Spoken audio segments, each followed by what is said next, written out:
सबुबेले गोटे कथा भावी खुशी रे रहिबाकू चेष्टा करंतु कि मो ठारू ए दुनिया रे अधिक समस्या एवं दुख रे थिबा लोक बहुत अछंती। ए दुनिया रे मोर किए शत्रु किए मित्र मु हिसाब रखेनी। बास जे पर्यंत मोर जीवन अछि मु बंचिबी अन्यर खुशी पाई। मते फरक पड़ेनी ए दुनिया केमितिका, मु मो पाई जेमितिका अन्य पाई ठीक सेमितिका। कारण मु जानिछि एठी लोक माने निजर मतलब पाई संपर्क गढ़ंती। बहुत अजब एठी लोक माने निजे भूल बुली प्रमाणित हैला परे मध्य सेमाने स्वीकार करंती नहीं, हेले आपन को भूल बुली प्रमाणित करिबा पाई सेमाने केबे भी पछको फेरंती नहीं। जदि खाली चुपचाप रहिबा द्वारा सबु किछि समस्यार समाधान आपे आपे हेई जाउछि ताहाले उपजाची किछि कहिबा आवश्यक नहीं। ए दुनिया रे आपन को केही सेतिकी जानि नांती, केही सेतिकी चिनि नांती जेतिकी आपन निजे निजको जानिचंती, निजे निजको चिनिचंती। हजारे लोकंक सहित संपर्क रखिबा अपेक्षा एमिति जणे लोकंक सहित संपर्क रखंतु जे सेते बेले आपनक साथ देबो जेते बेले हजारे लोक आपनक खिलाफ रहिबे। एका रहिबा अर्थ नुहे कि आपन आपनक परिवार ठारू, लोकमानक ठारू, समाज ठारू बहुत दूर रे रुहंतु।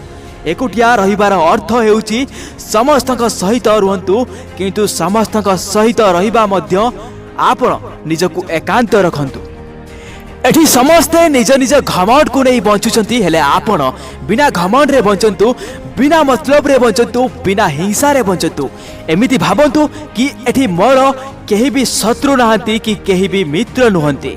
निजे निजर मन को निज हिसाब रे चलांतु, निजर मन एवं मस्तिष्क को एक कर दियंतु। एटी कौनसी मोटिवेशन किबा मेडिटेशन विषय रे मो आपन को कहू नहीं। आपन मेडिटेशन करिवे कि मोटिवेशन रहिबे से सब किछि आपन को माइंड ऊपर डिपेंड करे। एटी बहुत लोक अछंती सेमाने माइंड को कंट्रोल करिया पाई मेडिटेशन एवं मोटिवेशन रखंती माइंड को। मो कहि रखिबी ए सब केवल किछि घंटा बा किछि समय पाई, किछि दिन पाई। कारण मेडिटेशन रो अर्थ हेउची आपण एकांत रे रही किछि समय कोनोसी एक स्वतंत्र पॉइंट को फोकस करिबा। हेले बड़ बड़ लोक सेमारे निजर काम रे ही मेडिटेशन एवं मोटिवेशन पाई जानती। मोर कहिबार अर्थ हेउची जदि आपण निजर माइंड को निज इच्छा अनुसार कोनोसी कार्य रे लगाई पारिबे ताहाले आपण सही कार्य रे अति शीघ्र सफलता हासिल करि पारिबे। मने कर कोनोसी कार्य को करिबा पाई आपनक माइंड चाहू नाही, तथापि आपण चेष्टा जारी रखिछंती, तथापि आपण सिखि पारु नाहंती। कारण आपनक माइंड जेउ कार्य को करिबा को पसंद करू नाही, हेले आपण सही कार्य को करि चलिछंती। केबे भी एकांत रे बसी चिंता करो नाही, बरं चिंतन करंतु। बिना स्ट्रेस रे बुझिबा को चेष्टा करंतु कि मो माइंड केमिति काम करूछि। जदि आपण किछि भी एडवांस भाभी पारुछंती ताहाले जानि नियंतु कि आपनक माइंड सब कॉन्शियसनेस परि काम करूछि।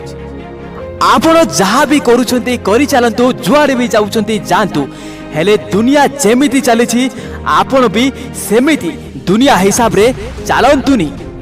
दुनिया को निज भीतरे आनंतु एवं निज माइंड रे एसबु जजमेंट करंतु।